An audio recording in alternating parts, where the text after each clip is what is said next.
పరమగీతములు 8వ అధ్యాయము 6వ వచనం. ప్రేమ మరణమంత బలవంతమైనది.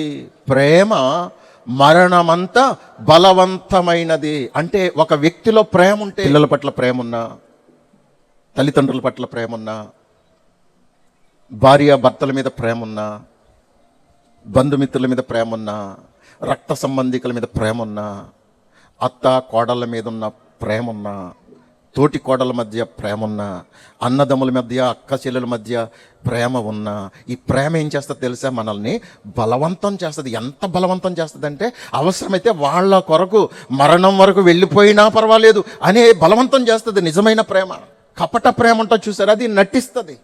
ఇప్పుడు మనము యేసుక్రీస్తు ప్రభు వారి యొక్క ప్రేమ నిజంగా తెలిస్తే కనుక ఆయన దగ్గరకు వచ్చి మనం నటించలేము. భక్తి నటించేది కాదు, జీవించేది. యేసుక్రీస్తు ప్రభువుని నిజంగా ఎవరైతే సంపూర్ణంగా తెలుసుకున్నారో, ఆయన ప్రేమ ఏంటో, ఆయన మనకు నేర్పించినటువంటి ఆదర్శవంతమైన జీవితం ఏంటో నిజంగా మనము గుర్తిరిగిన వారమైతే, ఆయన కొరకు బ్రతికే ఆ బ్రతుకు యొక్క విధానం చాలా ప్రత్యేకంగా ఉంటుంది. మనలో క్రీస్తుని చూస్తారండి ఎవరైనా. యేసుక్రీస్తు ప్రభుల వారి యొక్క స్వరూపం మనలో same to same, as it ఈస్గా ఆయన ఏమై ఉన్నారో అలానే కనపడుతుంది. అలా నేర్చుకోవాలి మనము.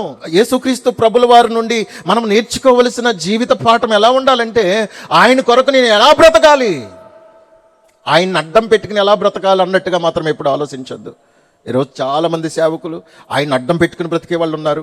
విశ్వాసులు కూడా ఆయన అడ్డం పెట్టుకుని బ్రతికే వాళ్ళు ఉన్నారు. మీ ఎదుట నా జీవితం విప్పి పరిచిన పుస్తకం అండి. మీలో కొంతమందికి ఒకవేళ నాది నటన అనుకోవచ్చేమో. నేను ఏదైతే మాట్లాడతానో అదే జీవిస్తాను, అదే చేస్తాను. ఎందుకంటే నేను దేవునికి భయపడుచున్నాను గనుక మాటలో తేడా వచ్చినా దేవుడు ఊరుకోడండి. నా ప్రతి మాటను దేవుడు రికార్డ్ చేస్తున్నారు. మిమ్మల్ని నమ్మించవచ్చు, కానీ దేవుణ్ణి నేను నమ్మించలేను. మిమ్మల్ని మోసం చేయొచ్చు, కానీ దేవుణ్ణి మోసం చేయలేను. కనుక దేవుని సన్నిధిలో ఈరోజు మనం ఒక మంచి తీర్మానంతో బ్రతకాలి. దేవుణ్ణి ప్రేమించే ప్రేమ మనలో ఎలా మారాలంటే, ఒక బలవంతమైన ప్రేమగా మారాలి. దేవుని ప్రేమ మనల్ని బలవంతం చేయాలి.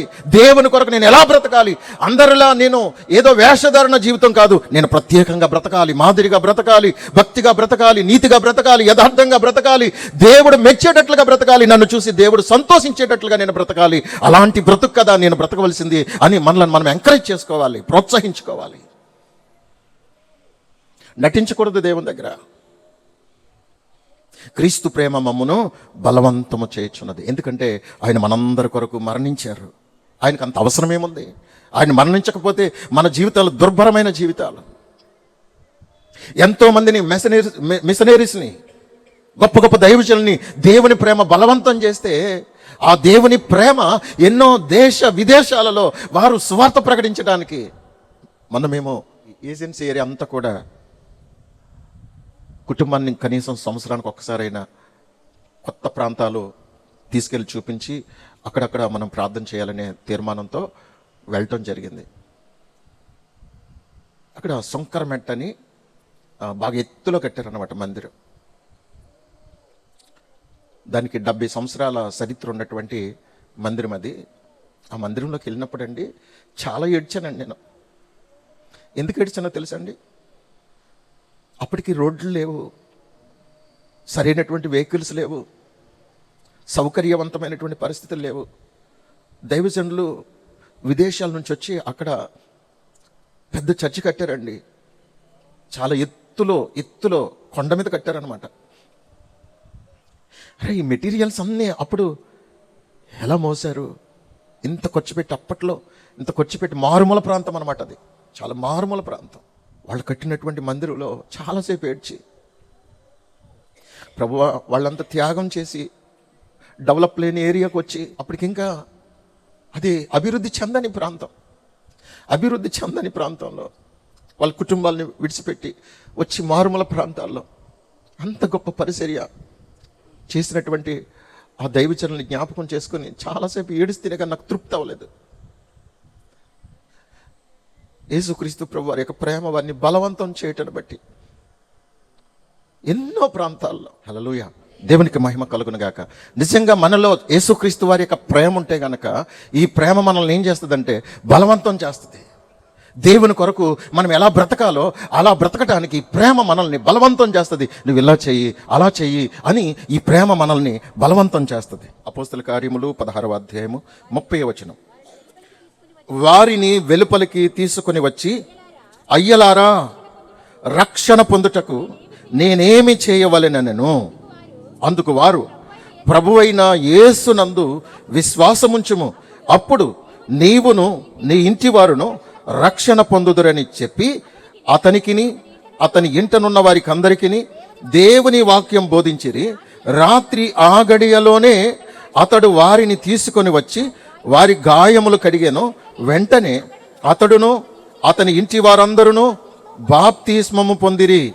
మరియు అతడు వారిని ఇంటికి తోడుకొని వచ్చి భోజనము పెట్టి దేవుని యందు విశ్వాసముంచిన వాడై తన ఇంటి వారందరితో కూడా ఆనందించెను. దేవునికి స్తోత్రం. ఇక్కడ నన్ను బాగా ఆలోచింపచేసిన మాట ఏంటి అనంటే, ఆ రాత్రి చూడండి, రాత్రి మధ్యరాత్రి వేళ జరుగుచున్నటువంటి సంఘటన ఇది. మధ్యరాత్రిలో పౌలు శీలలు చెరసాలలో పెట్టబడి భయంకరమైనటువంటి రక్తాలు కారుచున్నటువంటి గాయాల చేత వారు చెరసాలలో బంధించబడ్డారు. దేవుడు ఆ రాత్రి చెరసాలలో చేసినటువంటి అద్భుతం అనగా భూకంపం వచ్చింది. చెరసాల పునాదులు కదిలింపబడి చెరసాల తలుపులన్నీ తెరవబడి అందరి బంధకములు ఊడిపడి వారందరూ కూడా ఆశ్చర్యంలో మునిగిపోయారు.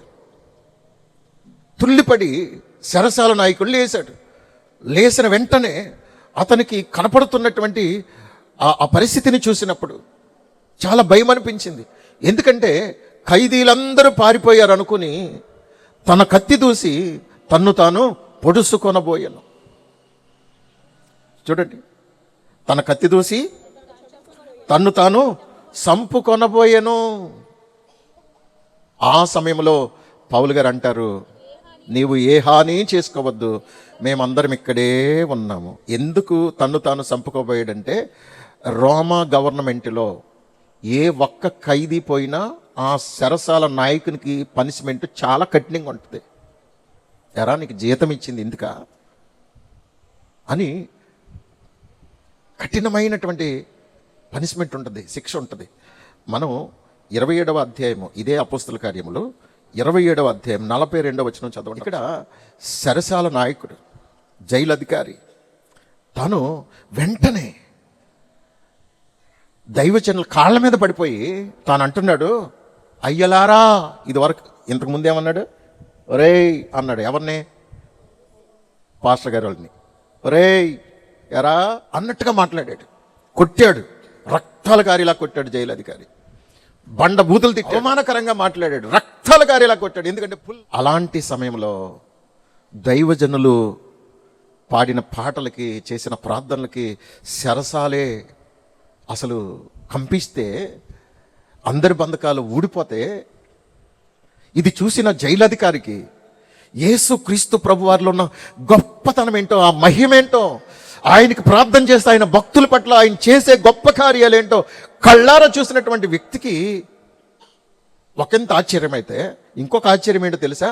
వీళ్ళని నేను ఇంత కొట్టాను, ఇంత గాయపరిచాను, హింసించాను, అవమానకరంగా మాట్లాడాను, నేను పొడుచుకుని చచ్చిపోతుంటే చచ్చాడు రా అని సంతోషించవలసింది పోయి నేను సావకుండా ఆపుతున్నారేంటి వీళ్ళు?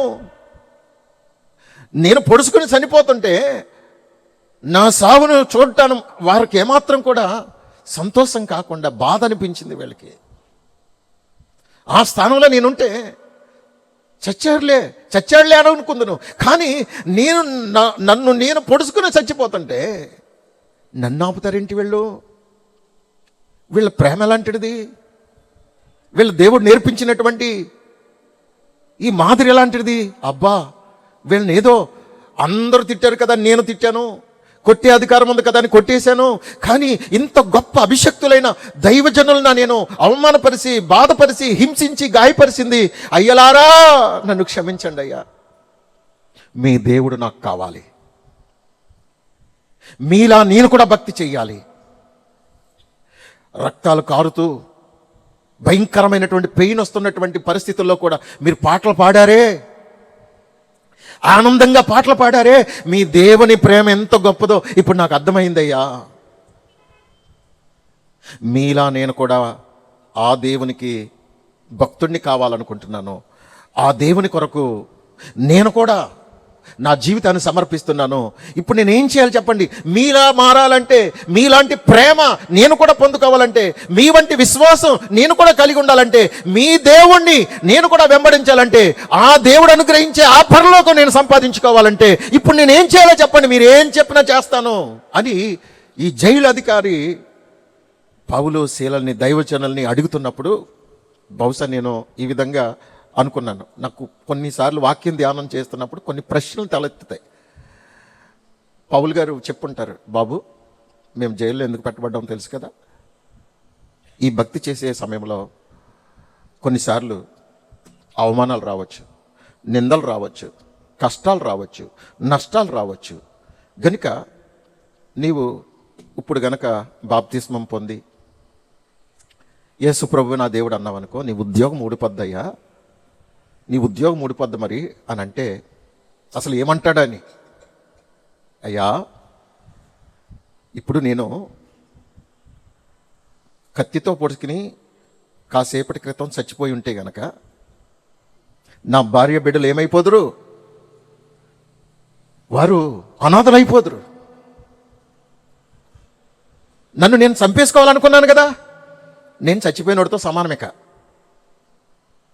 ఏసై బ్రతికించాడు గనక ఏసై కొరకు బ్రతుకుతాను, ఏసయ్య కొరకు ఎలాంటి పరిస్థితులను అనుభవిస్తాను. మీరు అనుభవించట్లేదా?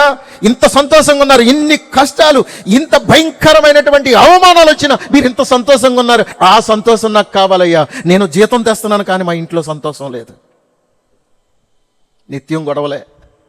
ఆ విషయాన్ని 34వ వచనంలో మనం చదువుతాం చూడండి. మరియు అతడు వారిని ఇంటికి తోడుకొని వచ్చి భోజనం పెట్టి దేవుని యందు విశ్వాసం ఉంచిన వాడై తన ఇంటి వారందరితో కూడా ఆనందించెను. తన ఇంటి వారందరితో ఆనందించిన దాఖలాలు తన జీవితంలో ఎప్పుడూ లేదు. ఇక్కడ కొంతమంది ఉన్నారే, 2-3 వాళ్ళని పరిశీలన చేస్తే అత్త కోడల్లాగా ఉండరు, తల్లి బిడ్డల్లాగా ఉంటారు. కొంతమంది తోటి కోడళ్ళు, అక్క చెల్లెళ్ళు, సొంత అక్క చెల్లెళ్ళ కంటే ఎక్కువగా ఉంటారు. దేవుని ప్రేమ మనలో ఉంటే ఆ దేవుని ప్రేమ మన క్రియల్లో చూపిస్తుంది. నేను శ్రీకాకుళం వాక్యం చెప్పడానికి వెళ్ళినప్పుడు వాళ్ళు ఒక ఇంట్లో పెట్టారండి. పాస్టర్ గారు, మా ఇల్లు దూరం పాస్టర్ గారు, ఇది చర్చికి దగ్గర ఉంటుంది కనుక ఇక్కడ ఉంటే కనుక మీరు వెళ్ళి రావడానికి ఇబ్బంది ఉండదు, ఈ ఇంట్లో ఉండండి మన విశ్వాసులు అని ఆ ఇంట్లో పెట్టారు. నేను గబుక్కుని, అమ్మా మీ అమ్మాయి గారి దేవురు అని అడగపోతున్నాను. పాస్టర్ గారండి, నాకు 3 కొడుకులండి, ఈమె నాకు కోడలండి, పెద్ద కోళ్ళు, చిన్న కోళ్ళు వాళ్ళు బయటికి వెళ్ళి వచ్చేస్తారు, ఒక 2 గంటలు పడుతుంది అని పరిచయం చేస్తుంది. అమ్మా మీ ఇద్దరిని చూస్తుంటే అత్త కోడలు అనిపించలేదమ్మా, తల్లి బిడ్డలేమో అనిపించింది, అందుకే నేను నిజంగా అడగబోతున్నాను, మనసులో అలాగ అనిపించింది అని అంటే, పాస్టర్ గారండి దేవునిలో ఉండి అత్తా కోడల్లాగానే ఉంటే ఇంకా ఏసైలోకి వచ్చి ఏంటి ప్రయోజనం పాస్టర్ గారు? అందుకే వాళ్ళు నాకు ఎలాగా ఆడపిల్లలు లేరు, వాళ్ళే నా ముగ్గురు కోడళ్ళు, 3 కూతుర్లు అనుకుంటున్నాను. అందుకే ఇప్పుడు 2కి అయ్యింది, 1కి ఇంకా అవ్వలేదు. ఆ బిడ్డ కూడా మంచి బిడ్డ రావాలని ప్రార్థన చేయండి పాస్టర్ గారు. వీళ్ళిద్దరిని చూసి నాకు ఇంకే బాధ ఉండదండి, ఎందుకంటే వాళ్ళు ఆడపిల్లలు లేని లోటు వాళ్ళు తీర్చేస్తున్నారు పాస్టర్ గారు, నన్ను చాలా ప్రేమగా చూసుకుంటారు.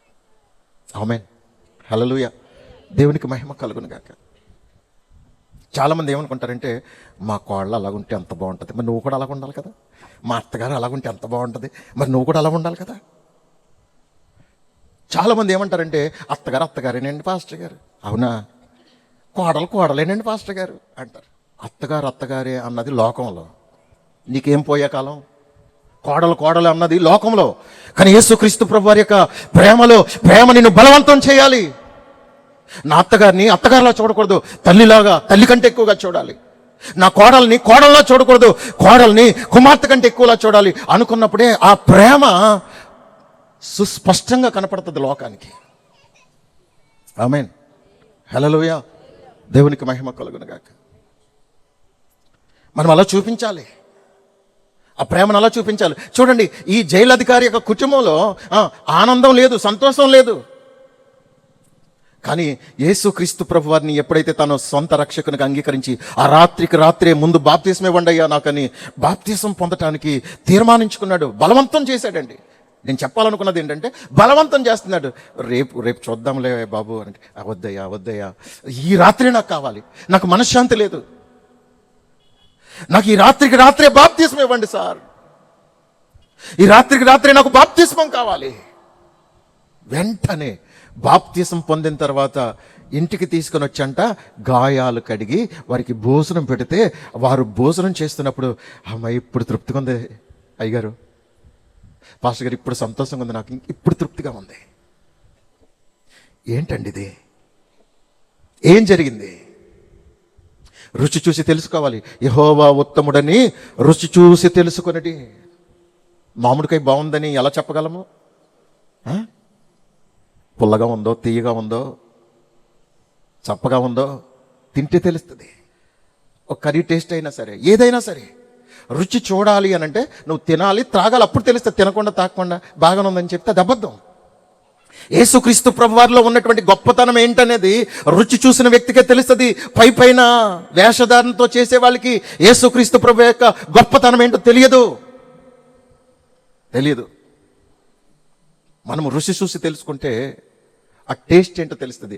భక్తిలో ఉన్న టేస్ట్ ఏంటో నీవు లోతైన భక్తి చేస్తున్నప్పుడు, నిజంగా ప్రార్థన చేసినప్పుడు, నిజంగా ఉపవాసం ఉన్నప్పుడు, నిజముగా దేవుని వాక్యాన్ని మనసు పెట్టి వింటున్నప్పుడు, మనసు పెట్టి ధ్యానం చేస్తున్నప్పుడు, మనసు పెట్టి పాడుతున్నప్పుడు, మనసి ప్రభుని స్తుతించి ఆరాధిస్తున్నప్పుడు అది పరలోకపు ఆనందాన్ని తలపించే విధంగా ఉంటుందండి. యేసుక్రీస్తు ప్రభువారి యొక్క ప్రేమ జైలధికారిని ఏం చేసింది? బలవంతం చేసింది కనుక వాయిదాలు వేయలేదు. నువ్వు ఇన్ని సంవత్సరాల నుంచి వస్తావు, ఇప్పటికే బాప్తిసం పొందలేదు, ఇంతకాలం వస్తున్నావు, ఇప్పటికే మారు మనసు పొందలేదు, ఇంతకాలం వస్తున్నావు, ఇప్పటికీ ప్రభు వల్ల ఆరాధనలో పాలు పొందేటువంటి ఆ మాదిరి జీవితం నీలో లేదు. ఇంతకాలం మంది పరిశుద్ధాత్మను పొందిన అనుభవం నీ జీవితంలో లేదు. కారణం నువ్వు నటిస్తున్నావు, యాక్టింగ్ చేస్తున్నావు. అందుకే నీ జీవితంలో పరివర్తన రాలేదు. ప్రభు అనుగ్రహించేటువంటి ఆ శ్రేష్టమైనటువంటి ఆధ్యాత్మికమైన అనుభవాలు నీలో కనబడట్లేదు.